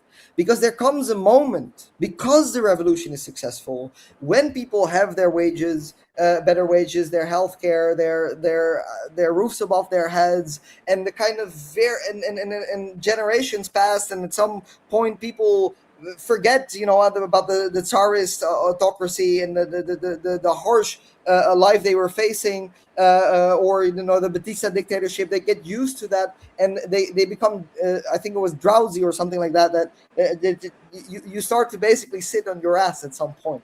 And internationalism is a force that makes you constantly kind of engage in a revolutionary struggle and in a revolutionary fervor, that also makes you much more vigilant, actually, about counter-revolutionary forces and counter-revolutionary ideologies sipping into your party, your leadership, or your society, etc., etc. So, these are, and again, there's so much to touch on, but I hope I gave at least a sense of some of the topics that I go into.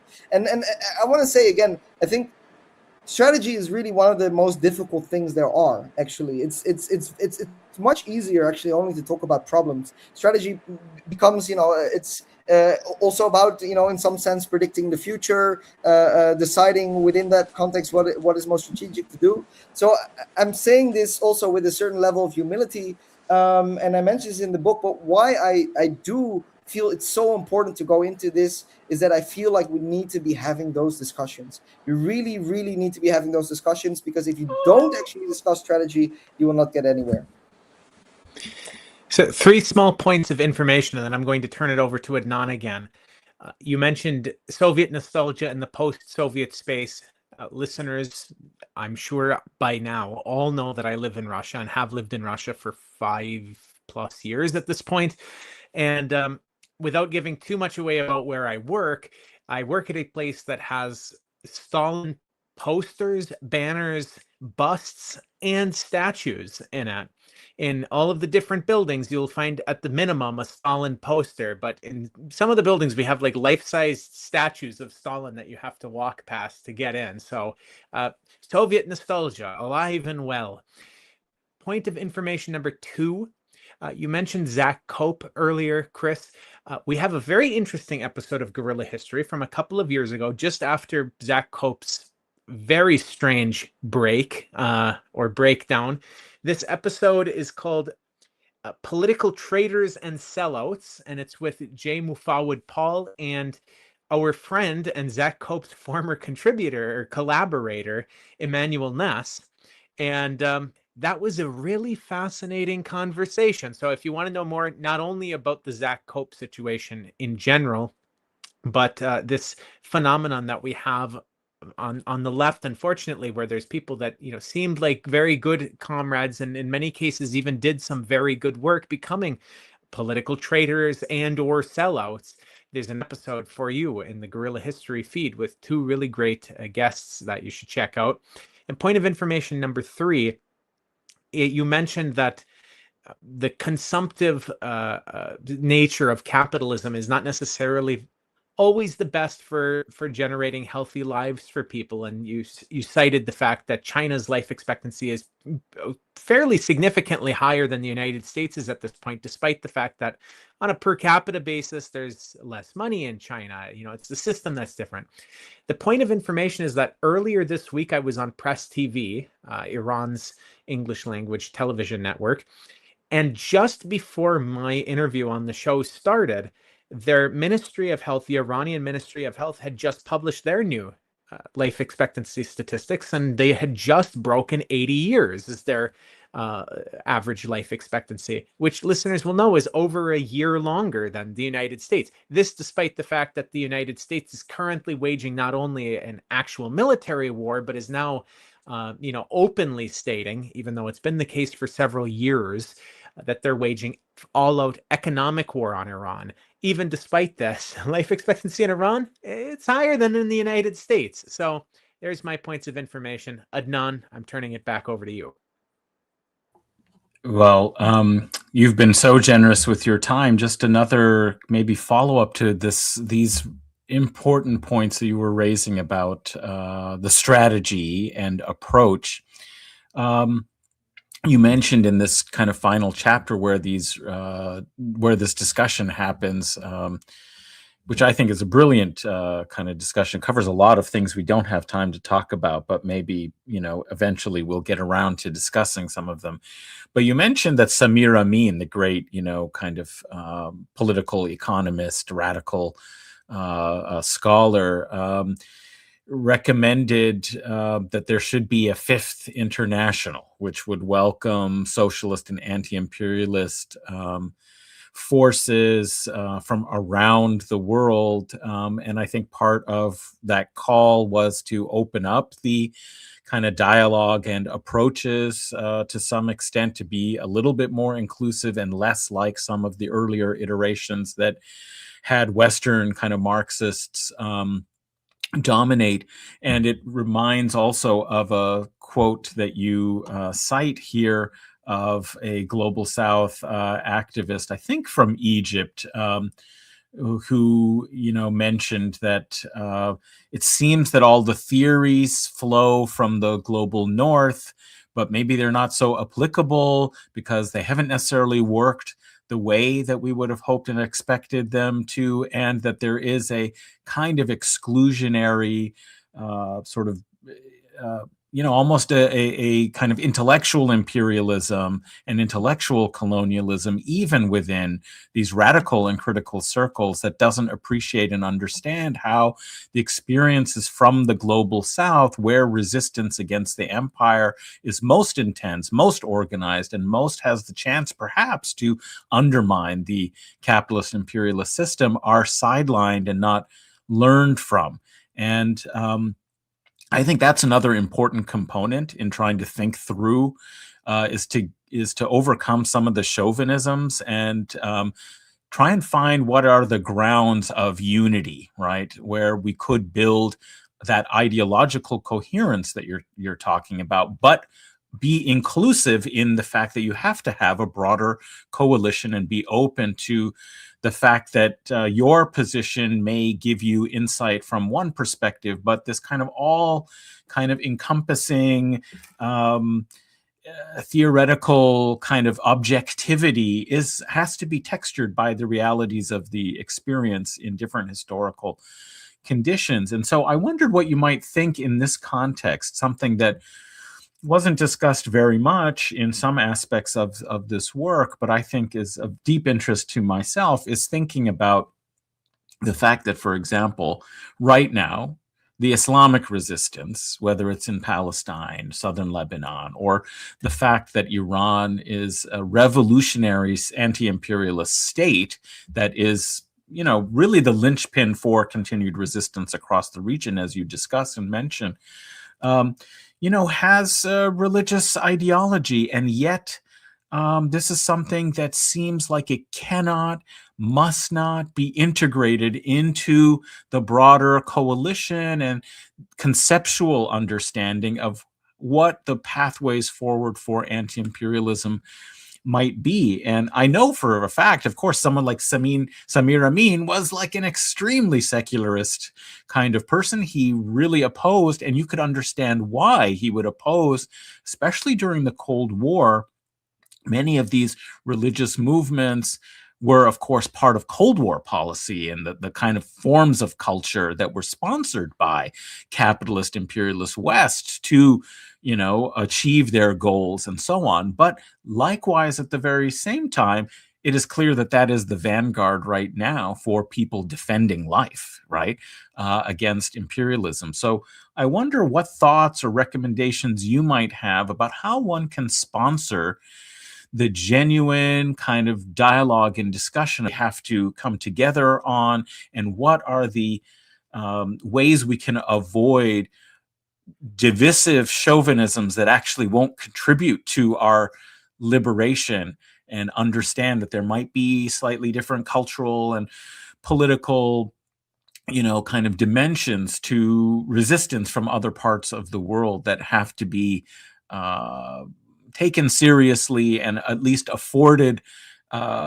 their space to do things in a different way than in one kind of very narrow ideological framework, right? Like, if it's still connected to the material conditions of resistance against empire and capitalism, why should it matter so much, right? In these movements where often it's not even that there isn't sympathy, that there's actual hostile. And I would say there is something that needs to be figured here, which is the Islamophobia of some of the secular leftist movements, in the West, that undermine the possibilities for effective resistance and solidarity against empire.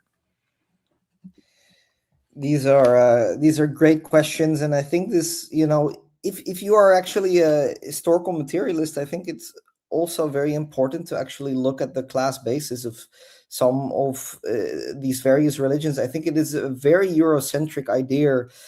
Obviously the church in the European context was deeply ingrained with class oppression and imperialism, and so I fully understand why things developed a certain way within Europe, and but I think it is from a long time in history. We've seen, in fact, I think the Communist Party of Indonesia was already more flexible with this. They had in their early days quite some cooperation with Islamic movements. Some of these also split up at some point, and then you had the red faction and the white faction, and the white became counter-revolutionary and the red became revolutionary. So this shows you, and we have of course had liberation theology. You had the interesting dynamic under Rios Montt, the genocidal general dictator in Guatemala, who was a fanatic evangelical Christian murdering other Christians who were liberation theologists, right? So I think it's very superficial to kind of put religion into kind of this one big box and not look at the class basis and the material content of a lot of these movements and theories and where they come from and who they serve. And I think obviously what we see with the rise of Islamic resistance movements after 67 has a lot to do with the failures of the left itself and a certain revolutionary vacuum that they left and that others have filled. And it would be a tremendous arrogance and a tremendous a failure to not theorize that properly. I think it's also very interesting, by the way, that obviously the Muslim Brotherhood in many contexts have played a role, and it was sponsored in many cases in the Cold War by Saudi Arabia. But I think it is also very interesting to see that, for example, where the place where it took its most revolutionary form, also very clearly collaborating with Shia forces in Lebanon and Iran, was in Gaza. And I think that's not a coincidence. It is because the material circumstances there are so extreme, and the vacuum left by the PLO that went basically into this process of retreat, which had their own material reasons for that. They lost their main backer of the Soviet Union, but there was a vacuum there, and it was filled by the Islamic resistance movement, and that is something we need to understand.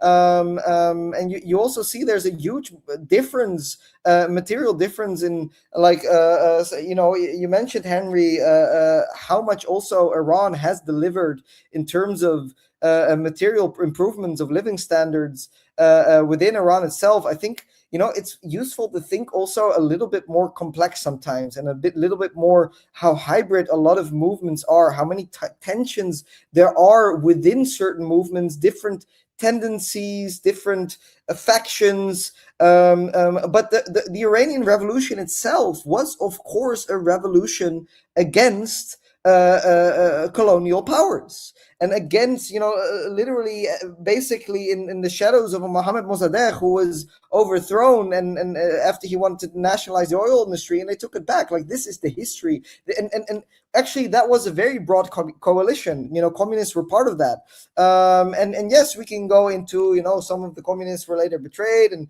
this and that, and not just communists, by the way, also left-wing Islamists, but even if we look at the and there was an interesting book, I forgot the title, I think it was like Socialism in the Third World. I will give it to you later, but it goes into actually how the key question at the time was really not about Islam versus socialism. In fact, there was a whole mosaic of all kind of movements within Islamism that were more or less socialist leaning, and within communists and socialists that were more or less Islamic leaning. So I think it's just a total and utter simplification to think that religion, just because Saudi Arabia is a center for counter-revolution, as if we cannot have atheist counter-revolution. The Netherlands is a very atheistic country, very fanatically so, actually. Like, my mother is actually Armenian Christian. So we're not actually an imperialist Christians, not all Christians are imperialists. But there's this funny arrogance often in the Netherlands, actually, from atheistic people, that I remember as a kid, when you would tell them that your mother was Christian, they would look at you like kind of if she was a bit stupid, if you believe in some kind of spaghetti monster or whatever. And the Netherlands is one of the most reactionary imperialist countries in the world. So I think we need to complicate this. And in fact, I do think, and this is also something I mentioned in the book, and I do think it is important. Like, I mentioned at some point also the importance of the human spirit and the human dignity and the kind of deeper reservoirs of the human soul, whatever you want to call it, or the human condition. And religion can be a powerful force in that, and I'm saying this not just as a philosophical thing. I'm saying this as somebody who has gone into monasteries dozens of times, still go there quite regularly. I know this deep in my bones. I know I know what it is to feel the fire deep inside, and I know this can come from religious sentiment. That being said, I think there are also examples in history where there are more secular movements that clearly have shown that same revolutionary fervor, whether it was how the Soviets repealed the Nazi invasion. Some of these stories are just almost beyond human belief, the things people had to go through. Or even just before that, there was a very interesting documentary made by this Dutch guy, actually, called Joris Evans, who went to one of the factories during the Great Soviet Famine, and obviously there were food shortages everywhere, and he just saw how motivated these people were, on barely any food. You had the Stakhanovite movement trying to even double production quotas on sheer will, and there was clearly some fire in them,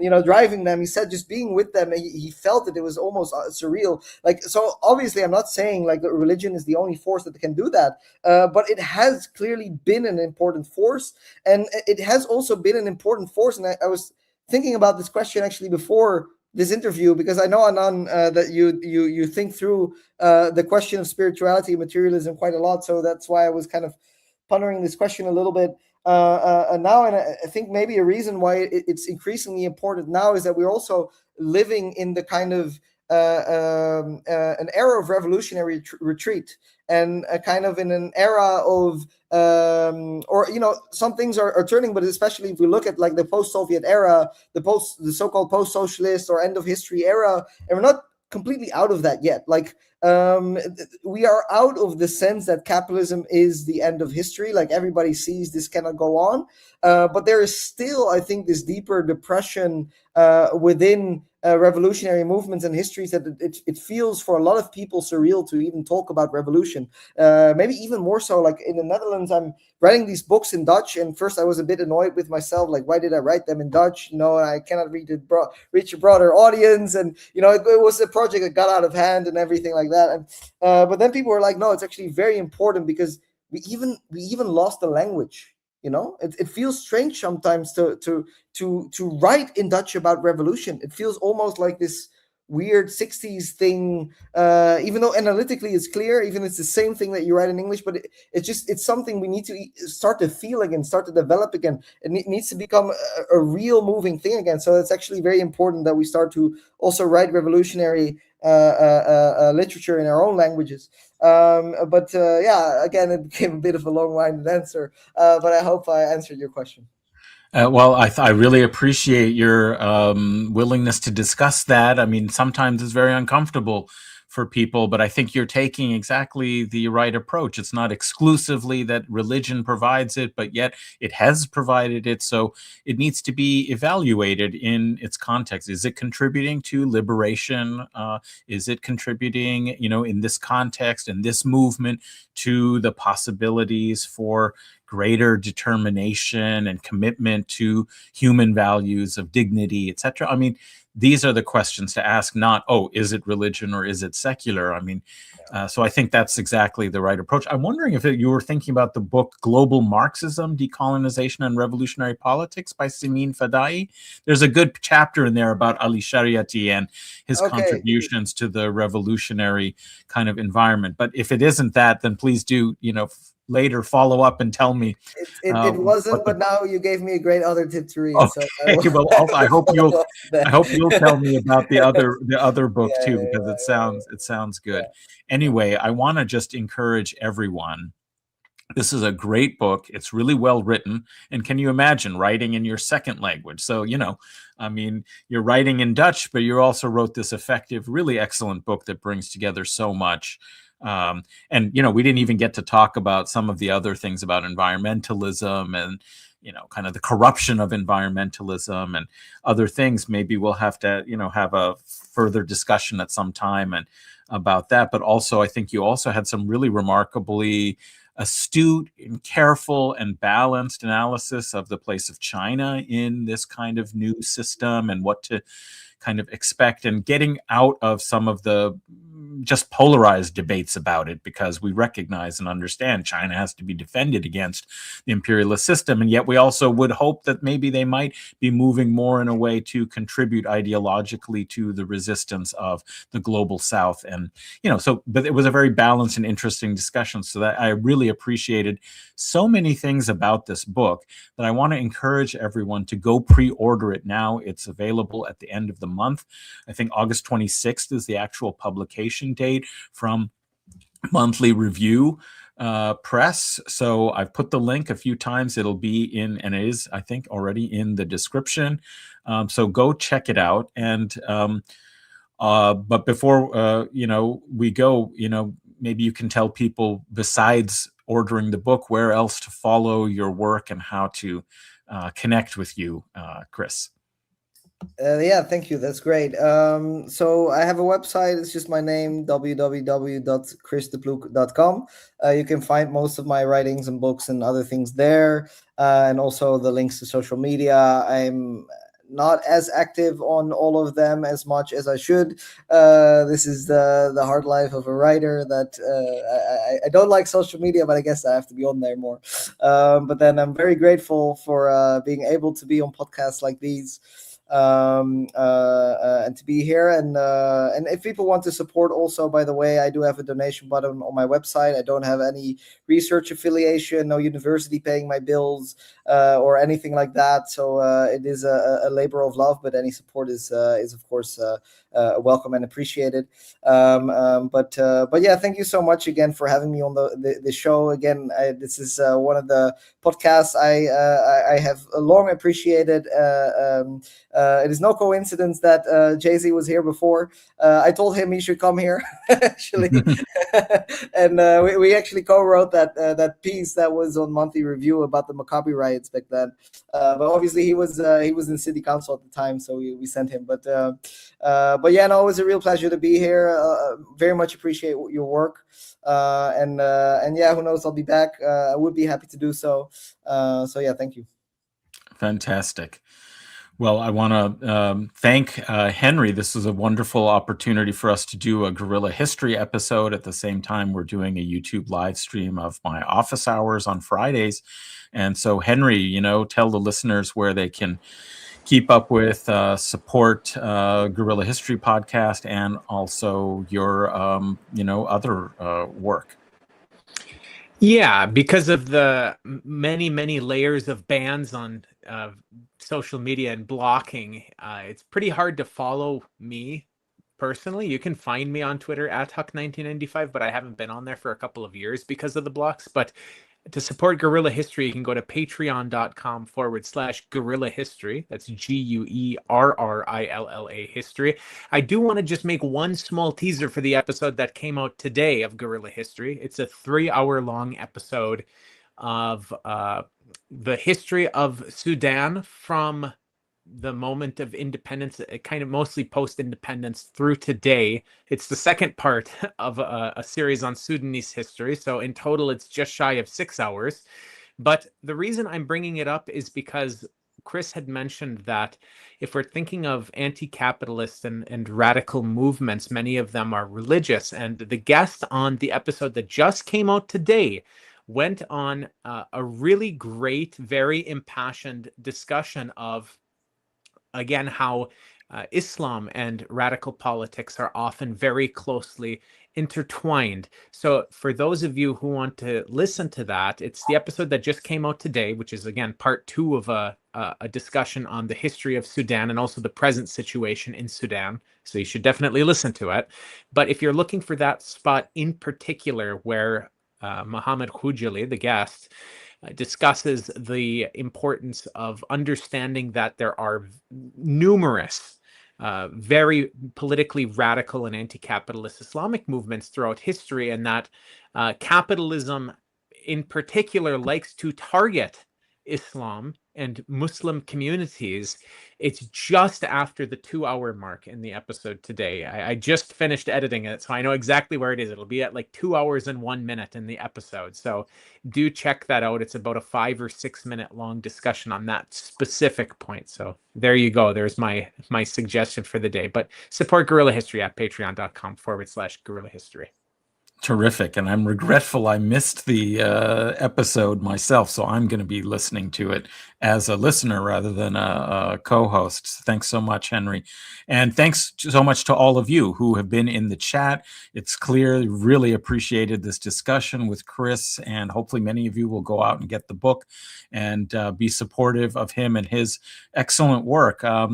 But I just appreciate all of you coming together in the chat, making it a lively place for real, genuine, serious discussion. And I think we got a lot of material here for further discussions that we should be having about strategy and about how to change the world that we're often too happy just to describe and analyze. But obviously all of that has to be in service with organizing to try and change it. So I appreciate the community that's come together here, and we look forward to seeing you again soon. Next week, we will have on Friday office hours, Gabriel Rockhill will be coming to talk about Requiem for French Theory, his latest work co-authored with Aymeric Monville. And we'll talk a little bit more about the obfuscations and distractions of certain kinds of theory under imperialist capitalism. So look forward to that next week. Until that time, please do support the fundraiser for my students in Gaza. The link is in the chat and in the video description. And you can also, of course, support this channel if you'd like. But I'd much rather you give to students in Gaza and buy this excellent book, The Exterminating Empire, Capitalism's War on Life from Palestine to the Burning of the Planet, from Monthly Review Press. Until next time, everyone, peace with solidarity and justice. All the best to everyone. Bismillah ar-Rahman ar-Rahim.